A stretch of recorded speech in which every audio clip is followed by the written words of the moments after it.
All right, welcome to another edition of New Wine Uncorked. This is the inaugural episode of 2021, and I don't know about you guys, but not much happened for me over this last month or so since we've been on. Seems like the nation is sort of peacefully at rest, and everyone was kind of chill for the Christmas holidays. Um, Maybe not. Maybe that's just another narrative that we would like to happen. So this is the first episode of 2021. And for those of you that are watching, you know that throughout the course of New Wine Uncorked, we have taken on the situations and occurrences, that are going on in our society, and then the relationship with the church. New Wine Uncorked is seeking to uncork the possibilities of the pastor and what it means for each one of us in the church capacity as leaders. And so today's episode, in light of all that's going on, the civil unrest and the church at rest. So we have this civil unrest, and it's not as if the civil unrest is something new. The three of us have been talking about this. Is what's going on now? Okay, so January 2021, kind of a extension of what happened in November. But the similarities, differences, what is the country dealing with now compared to, we went through this in 20, and I don't even say this, I don't even want to do a comparison of apples to apples. Is this the same? I don't know, but it's a great conversation. We, over the summer, had protests, and now we're having protests. Are they the same kind of protests? Are we protesting the same thing? And when society is at unrest, what about the restfulness of the church, the peacefulness? We just talked about good tidings and peace for all humans. Is that the case? And so for those of you that are watching again, you know that if you just hit subscribe right now on YouTube, then every time that we do an New Wine Uncorked and upload the video, that you will be notified. And that way you can join us and participate with us. So Tony, Phil, always stoked to dialogue with the two of you. Is this the same? Is this different? Is our country the same? Is this an awakening where now all of a sudden protest is kind of the thing? Because it seemed to me, as I watched these last couple months since November unfold, people want to make the protest similar in the sense that there's an egregious towards each people group, but I'm not quite sure that they are the same. I'm not sure what your guys' take is, and Happy New Year to both of you, and what you see is 2021 with the church today. Yeah, one of the things that I noticed right off the bat after this, I don't know, whatever, protest or whatever we want to call it, was the fact that we started hearing words like cathedral and temple and the like when we're talking about the state building. And I don't remember that language being kind of used the first time around, whether it just be because those buildings were being protected, but this time around there was that level of, hey man, these guys crossed a very serious line that needs to be handled. And maybe the motives were the thing that may cross the line, but them actually going to the Capitol building and doing those things, and being allowed to do those things, it's a trip. It just kind of felt, that part to me felt a little different, where the language being used were like, these guys definitely crossed the line, and so now we have to do something. But that wasn't the first thing that came across my mind as I was watching the things happen. First thing that came across my mind, if those were black or brown people, that scene would have been entirely different. And I had a lot of emotions going on in my heart during that time. And just thinking of the various people that we had in downtown Portland. And yeah, they were throwing rocks at police officers and the like, but they weren't allowed, well, I guess maybe outside of the first day, they weren't allowed really to go into any buildings or anything like that. Those things were walled off pretty securely. And this did not seem like that at all. But still, the notion of, if those are black or brown people, this would have been a totally different scene. And what we watched on TV, if we watched anything on TV, it would have been very, very different. There'd been a lot more tears. So yeah, those are a couple of things that I found to be very, very different. So yeah, I'll start there. Yeah, by the time this episode airs, it'll be fully public that I've transitioned out of my former ministry context. And so my former senior pastor would have asked me to give him a shout out. So I just want to say hi. Rudy, thank you so much for watching my back, and I'm sorry for all the trouble I've caused over the last year. And to former church members who are watching, hey guys, just wanted to give the shout out. I think, so here's the difficulty that I think we face is that there are a lot of whataboutisms in critiquing or interrogating the insurrection that happened on January 6th. We'll hear a lot about, well, did you condemn the protests or the riots that happened all throughout the summer? Did you condemn the Black Lives Matter protests? And I think the whataboutisms make it difficult for us to actually understand what each movement or protest or riot was about. And by lumping everything into one category, we do a disservice to ourselves. We do a disservice to each particular movement by not addressing it in its concrete fashion. So let's not talk about did you condemn so-and-so?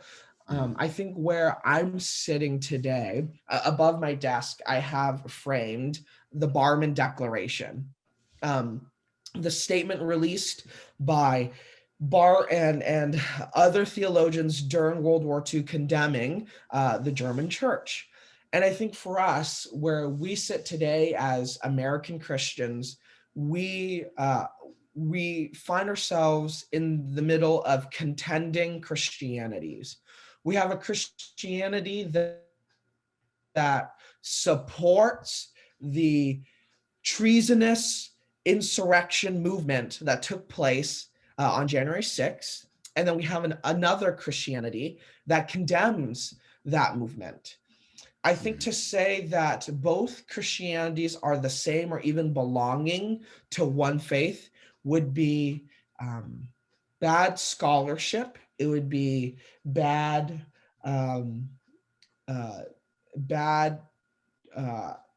stewardship. It would be irresponsible at the lowest levels and the highest levels. I think where we need to really make peace now is there possibly has been and always has been from the core foundation of our country contending Christianities.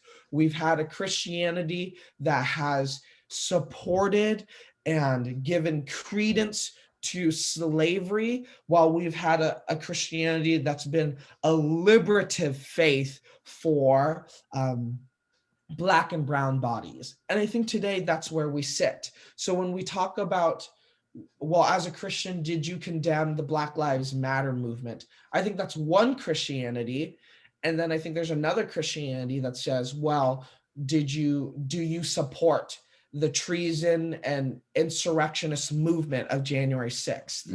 All of that's to say, we are not trying to disobey Jesus's call to unity, but I think in pursuing unity, we need to interrogate the very forces that keep us apart.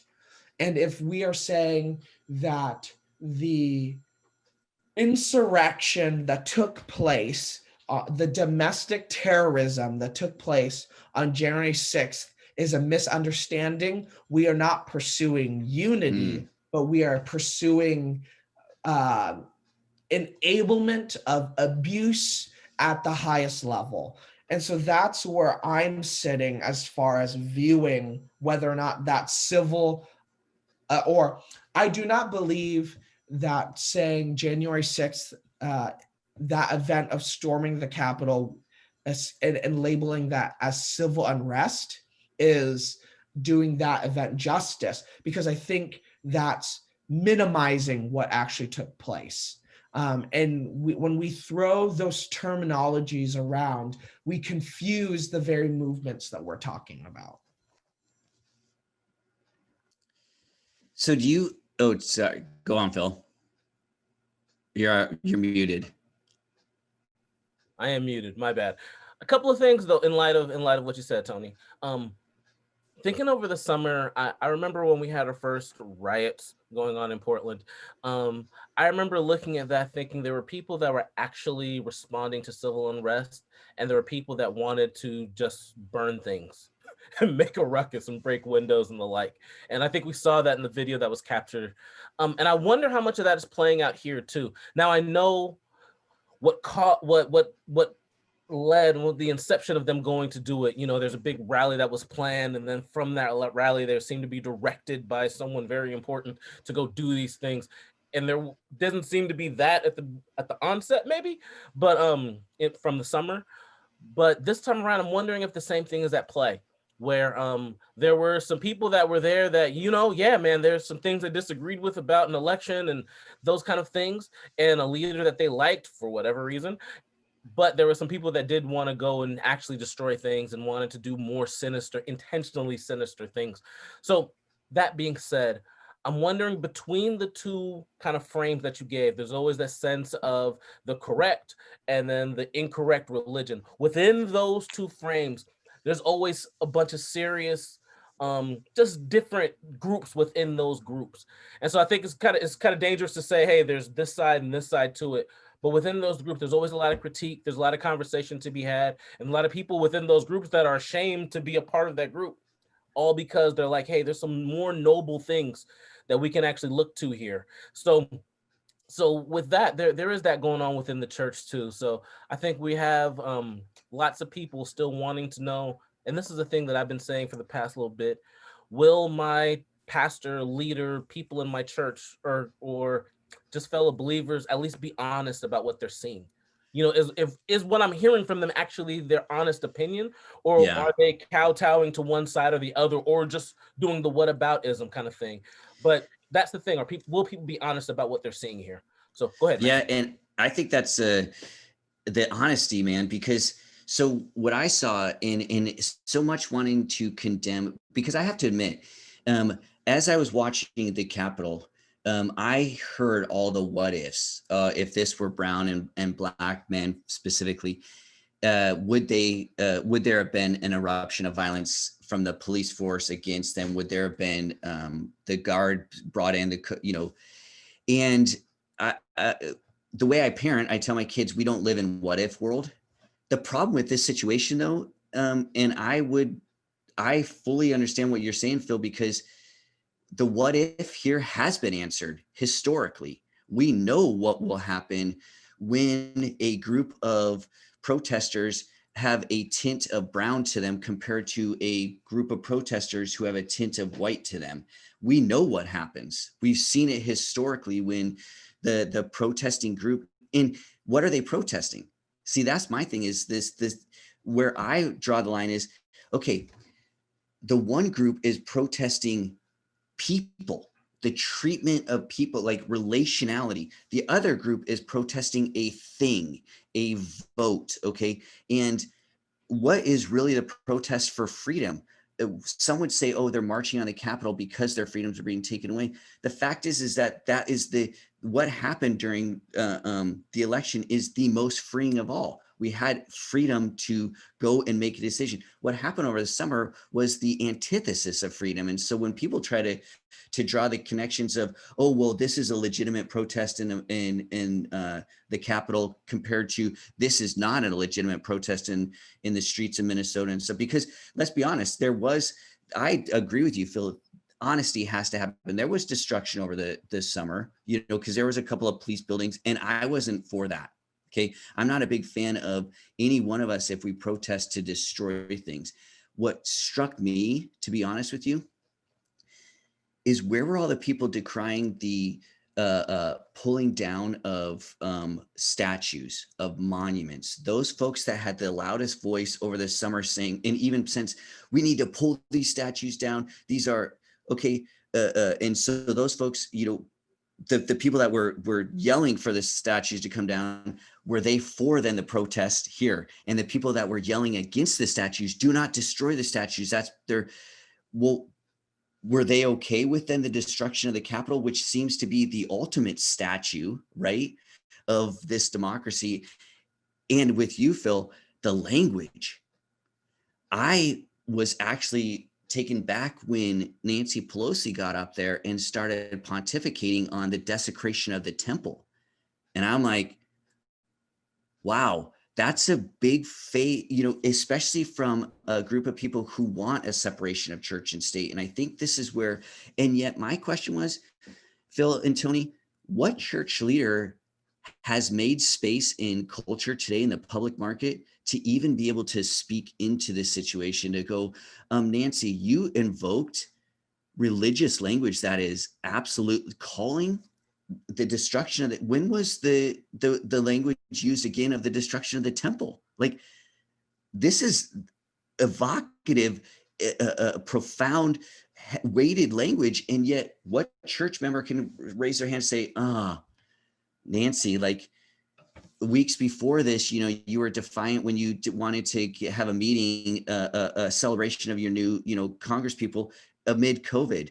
Well, that's not righteousness. And yet you're evoking a religious language. Well, what was the leader of that religious language who talked about the desecration of the temple? Jesus said, I am the temple, right? And this tearing down the temple. And then he turns to his people and says, you become the temple. So it's a degrading of yourself. And yet we're looking at it as this thing. Again, the White House is this, the Capitol is a thing. Which side is actually concerned about the people involved? And I think that the lack of concern is because, to me, it's the absence of the church. The Barman Declaration was going against people because they felt like the church was going in the wrong direction. Well, that insinuates that the church was involved. I don't even know if we could have a declaration in 2021 about the church's role, because I don't know if the church is even the role that we talk about the church all the time is like church members fighting church members. This worship group coming into this city and saying your prayer thing is not good enough, and so we're gonna, and then you have these church leaders bickering on Twitter, going back and forth, so long, so and so, and I'm like, how can we speak into the civil unrest when we have unrest within, our own church? And we even have this thing called church politics. And so my question sometimes too, when I will look at this, and Phil, I appreciate the honest reflection. Who's looking at this and going, I have to look at it and go, dude, the culture that I was raised in, I'm one step away from being one of those dudes on the Capitol, because of what I was raised in. I mean, in the rhetoric. And I always find that if I don't deal with the insurrection within, in my wanting to lash, I had a conversation with someone this morning, and you know what it got into? The what ifs. Well, this person's doing this thing. What about me? And it gets to comparison as to basically whose plight is worse, right? And I don't want that. I don't want this to get to be, well, whose group is more valid in their protest? I want to be able to step back and go, those that protested the Capitol, what really is your grievance? Those who are protesting during this summer, with the Black Lives Matter, compared to, I don't even know what this protest is called. And maybe that's the problem, like you were talking about, Phil. The stuff that happened this one, there is a leader. As much as people don't want to say, like, the president was leading in rhetoric, but who is the leader for the Black Lives movement that happened during the summer? I think that's where some of the stuff that people and maybe that's part of the thing that we have to be concerned about. It's easy for those who didn't agree fully with the insurrection to point fingers because there are one or two names that we can. The stuff over the summer, that protest, there's legitimacy in it, but if you were disagreed with it, there's no one or two people. So I think both sides have to be honest and say, whoa, as much as I disagree with the president, he had a hand in this, but he was not responsible for every person's action out there. His words do matter. Don't get me wrong, but don't Nancy Pelosi's, is she not using just as much? And again, I don't want to be a tit for tat kind of thing, right? The church should be looking and going, is there insurrection in me that I need to squash before I can sit down and talk with dudes like you and say, man, yeah, you're right, Phil. My honest reflection, I'm not honestly looking at myself. There's insurrection in me that I need to squash, but I can't. How can I see that if I'm not talking and dialoguing with folks that are in different realms? You both have different experiences growing up, but if I'm not honest with my experience and saying that could be me, D.L. Moody, right?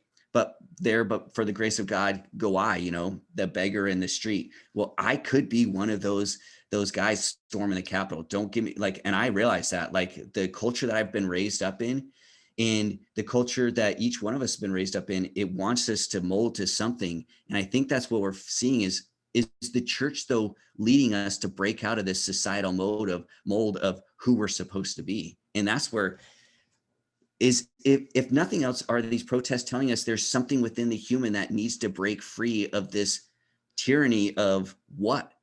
What's the tyranny of now that is pressing in on both sides? Because dude, Phil, you and I, Tony, you and I would probably agree that what happened with the group on the Capitol, we do not agree with their ethos, their rhetoric, but do we care enough about those dudes that were storming to go, I want to dialogue with you to see what's the hurt? And same thing with what happened over the summer. Do I care enough to sit down with folks and say, why? Why do you protest? And maybe that's the absence of the church. We just don't see that anymore. Maybe people aren't asking questions of care.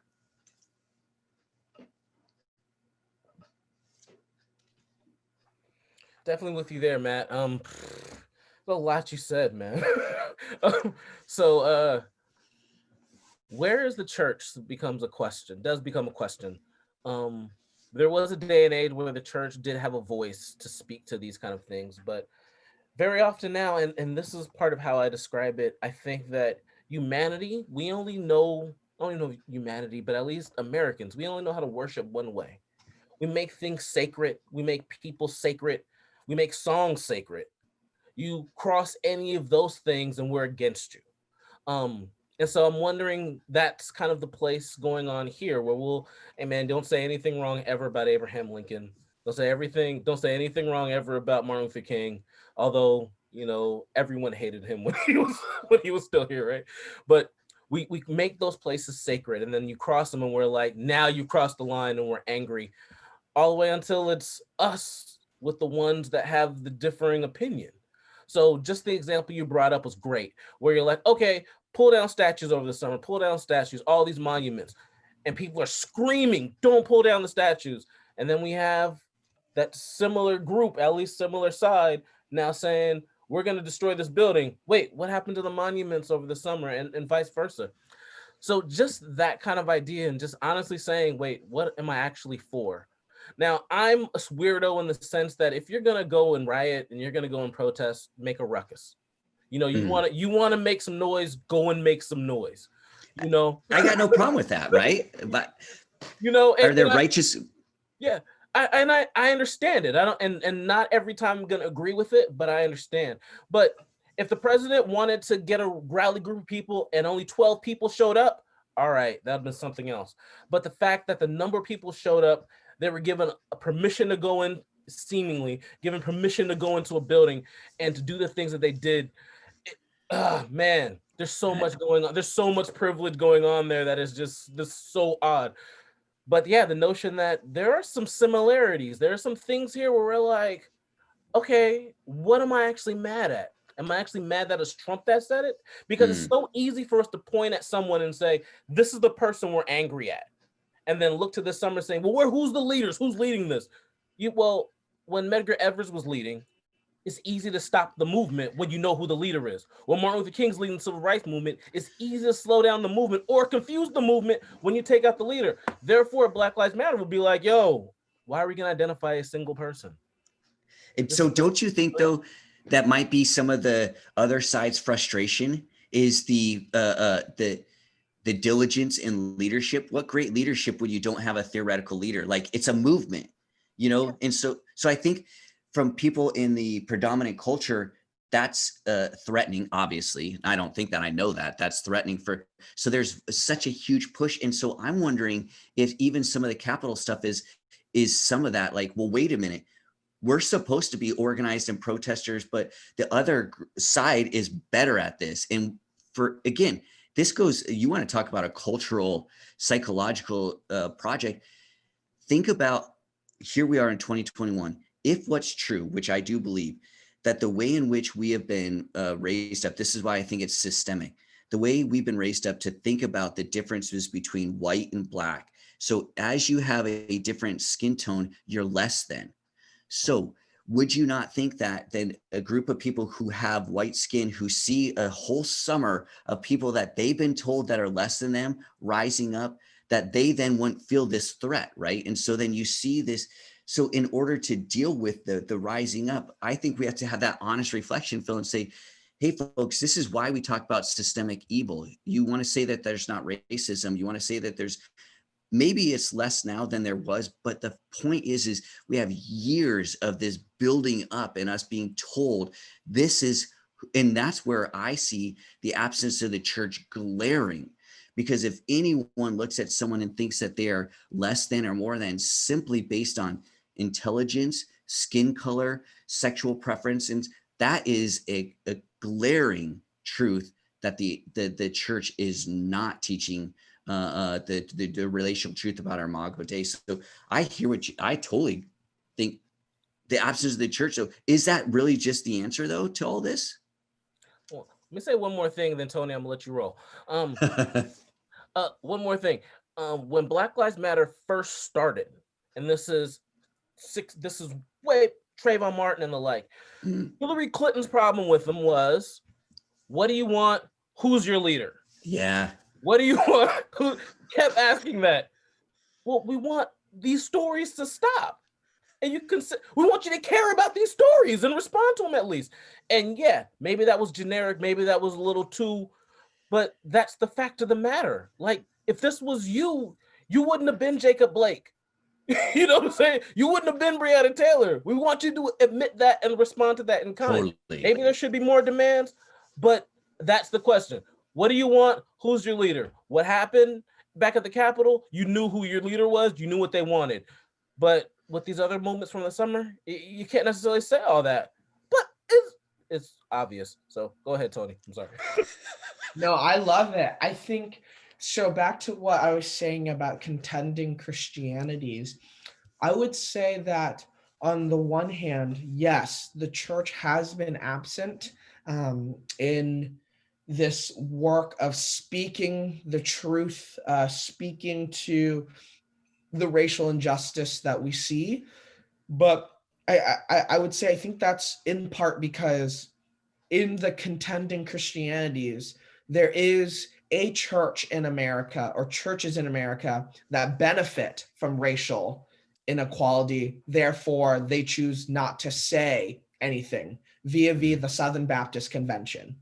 On the other hand, I will say there is a historic lineage of churches actively working for the liberation and the valuing of all of God's image bearers. And I would say that's the historic Black church. Now, we can say what we will depending on our historic theological tradition or predisposition that, oh, Black churches are liberal theologically or liberal politically or the like. But who are we to say that when we do not experience the suffering that the Black church has experienced?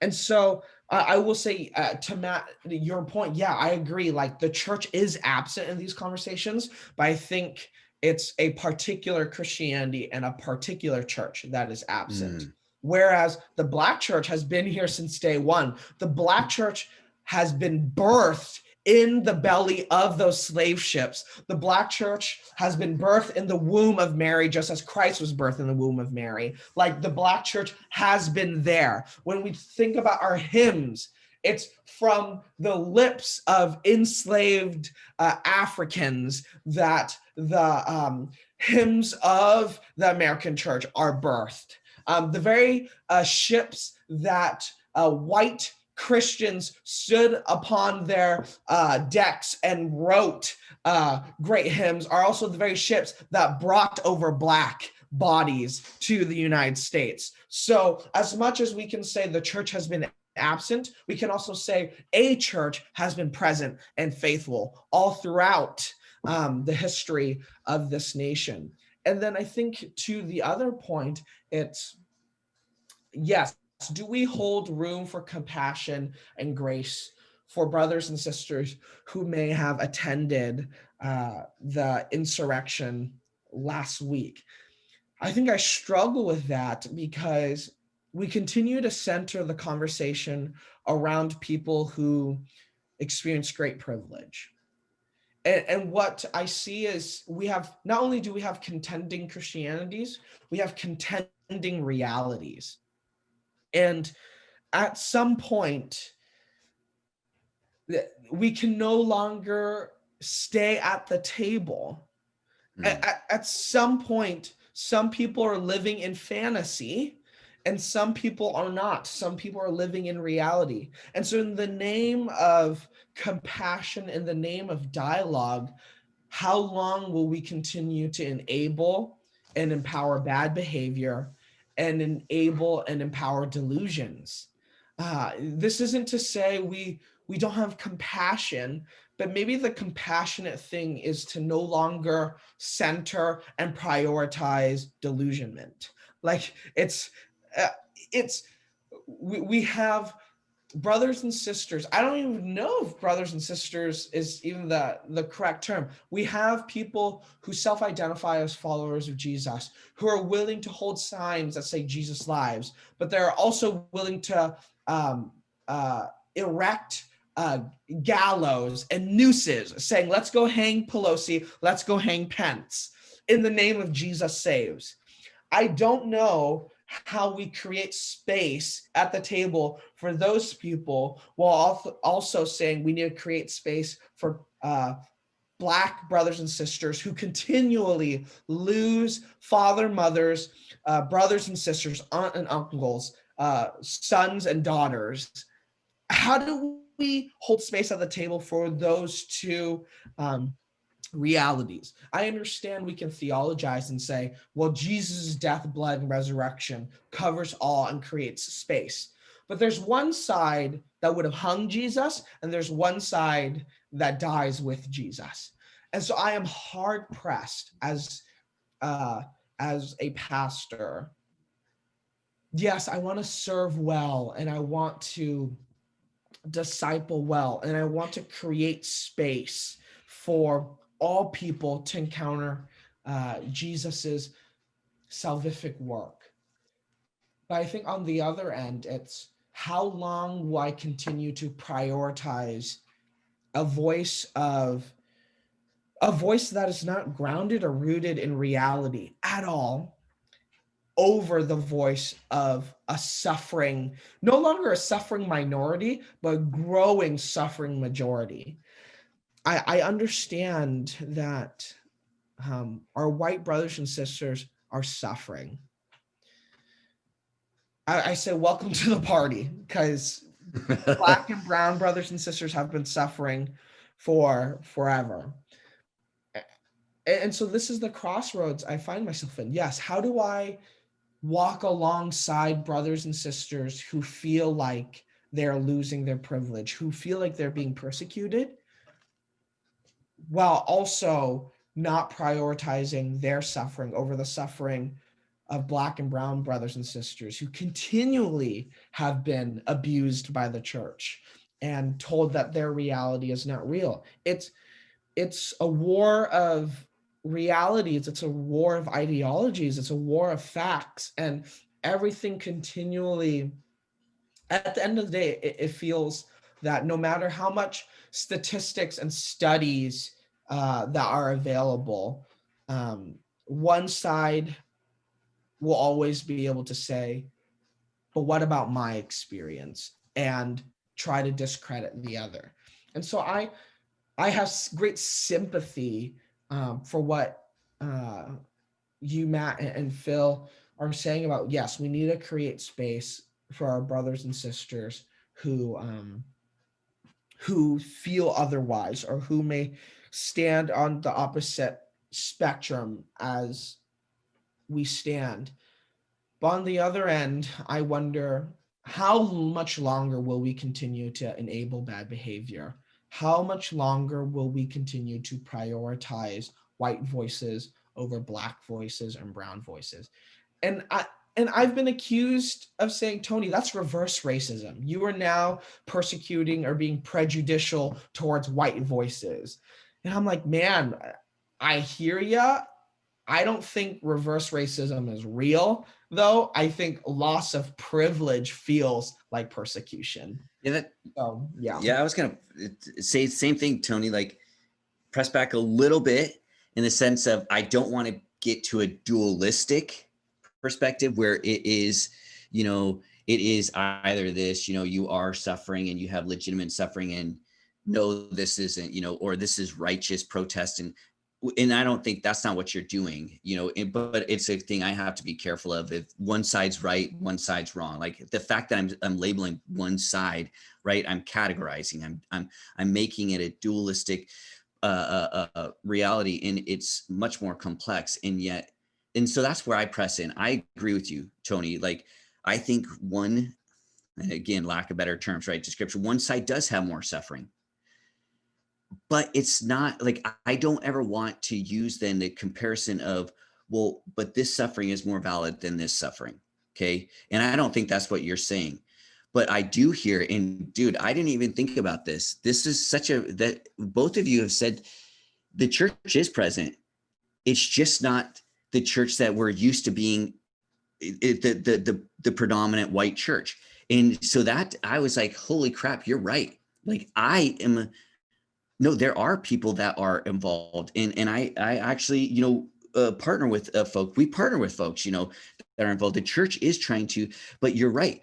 The predominant culture within politics, though, has so much power over the church voice today that if those that are predominantly white start to lose power, then it seems like the voice of the church then goes along with it, right? And then they kind of retreat because it's better to put away the evangelical side because that's the righteous side, because we're going to act out and we're going to protest, which is a little bit ungodly. And so they put away the idea, and then you categorize, well, we don't agree with him here, or here, but we're okay with this policy. It's not holistic.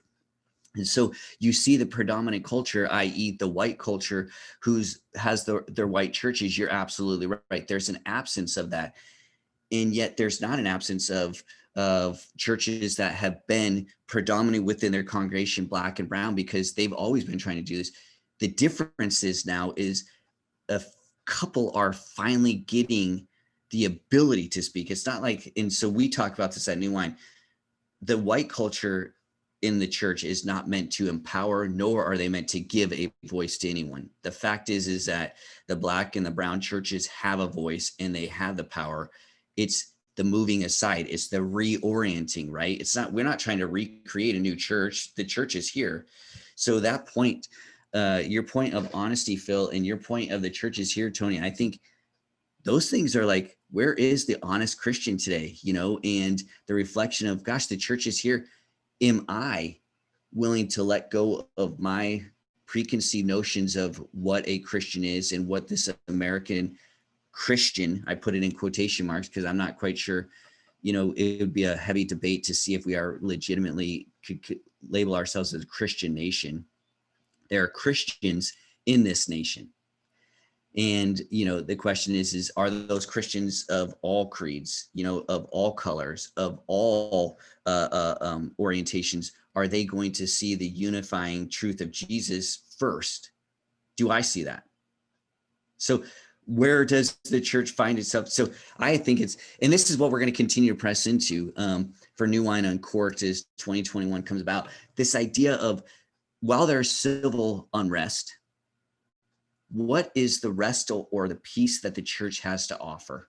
And we know, so next week we'll continue this and we'll continue to talk, because these upcoming weeks are going to be crucial to see the truth of what we celebrate at Christmas. Is that going to be the truth of the church today? Are we going to have these multi-generational, multi-ethnic, multi-gendered, viewpoint churches where there's a plurality within the church, but there's a unity within its love for Jesus and love for other. And so we're so stoked that you've joined us for today and for this episode of New Wine Uncorked. Be sure to join us every week. And it's easy to do, as we said in the beginning.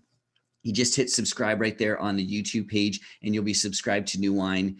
And then you can also go over to our Facebook page. We have a Facebook page /New Wine, New Wineskins. And if you subscribe there or like, you can join us as well. Phil, you got one more thing? One more thing. Tony brought up the notion of how do we create space?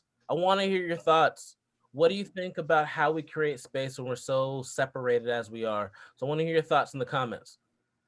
That's a great thing. And the three of us talk all the time. It's great to have involvement, and so absolutely, as Phil has put out there, engage. Tell us that we're off our rocker, or tell us that, this is great, or ideas that, hey, we haven't even thought of. Hey, do you know about this? That's wonderful, because dialogue is the way so that it can become action. We don't want to just simply talk for talking's sake. We want to dialogue for action's sake. And absolutely, it's a great invitation. And so again, on behalf of Phil and Tony, I'm Matt, and this has been New Wine UnCorked, and we're stoked for you joining us. Until the next time, we'll see you on the flip side.